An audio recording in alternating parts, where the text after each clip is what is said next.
শুকদেবপুরে মাটির ঢিবি বানাচ্ছে মোহাম্মদ ইউনূস। হঠাৎ করে এই কৌশল পরিবর্তন কেন? যেভাবে মাটি খুঁড়ে ঢিবি বানিয়ে কার্যত সেগুলোকে বাংকারের মতো ব্যবহার করা হচ্ছে। বারে বারে ঘুঘু তুমি খেয়ে যাও ধান, এইবার ঘুঘু তোমার বাঁধিব পরাণ। এতদিন বাংলাদেশকে নিজেদের ইচ্ছামতো ব্যবহার করে এসেছে ভারত। গোলামের মতো বাংলাদেশিদের সাথে আচরণ করেছে ভারতীয়রা। বাংলাদেশের উপর বাংলাদেশের মানুষের অধিকার জমানোর আগেই দাদারা লুটপাট শুরু করে দিত। বাংলাদেশের সীমান্তে গুন্ডামি রাজত্ব কায়েম করা বিএসএফকে এবার সোজা করছে নতুন বাংলাদেশের নতুন বিজিবি। ঘাড়তেরা বিএসএফের ঘাড় সোজা করতে এবার আঙুল বাঁকা করেছে বর্ডার গার্ড বাংলাদেশ। সীমান্তে স্থায়ীভাবে ভারতীয় দাদাগিরির কবর খুঁড়ছে বিজিবি। বাংলাদেশ বর্ডারে এসে গুন্ডামি করা বিএসএফকে শিক্ষা দিতে এবার ভারত বাংলাদেশ সীমান্তে বাংকার তৈরি করেছে বিজিবি, যা দেখে রীতিমতো ঘুম হারাম হয়ে গিয়েছে পশ্চিমবাংলার মিডিয়ার। এ নিয়ে কি বলছে তারা, আসুন তা দেখি। শুকদেবপুরে মাটির ঢিবি বানাচ্ছে মোহাম্মদ ইউনূস। হঠাৎ করে এই কৌশল পরিবর্তন কেন? ভারতের সঙ্গে যুদ্ধের জিগির তুলে কি পেতে চায় বাংলাদেশ? বাংলাদেশ ভালো করেই জানে ভারতের সঙ্গে যুদ্ধে তারা পারবে না। ছোট্ট একরত্তি দেশ, এইটুকু দেশ কি যুদ্ধ করবে, কি আছে তাদের কাছে? তাই জন্য কি অন্যভাবে কৌশলগতভাবে ভারতকে চাপে রাখতে চাইছে। মঙ্গলবার রাত থেকেই অশান্ত হয়ে উঠেছিল মালদহের শুকদেবপুর। কাঁটাতারের বেড়া বসাতে সমানে বাধা দিতে থাকে বিজিবি আর বাংলাদেশের নাগরিকরা। এখনো সেই এলাকায় রয়েছে চাপা উত্তেজনা।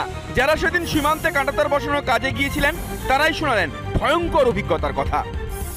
ওই দেশে সরষার খেতে মানে শুতে ছিল, ঘুমিয়ে ছিল। দেখছি ওদের হাতে হাতিয়ার মাতিয়ার সবকিছু আছে। দেখলাম কাজে গিয়েছিলে? হ্যাঁ, আমরা কাজে গেছিলাম।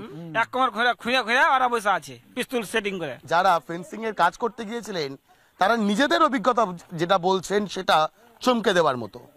আদতে বিজিবি রোহিঙ্গাদেরকে অনুপ্রবেশ করানোর জন্যই ইউনূসের অন্য জঙ্গিদেরকে সঙ্গে নিয়ে কাঁটাতারের যে বেড়া সেই বেড়া দিতে চাইছে না।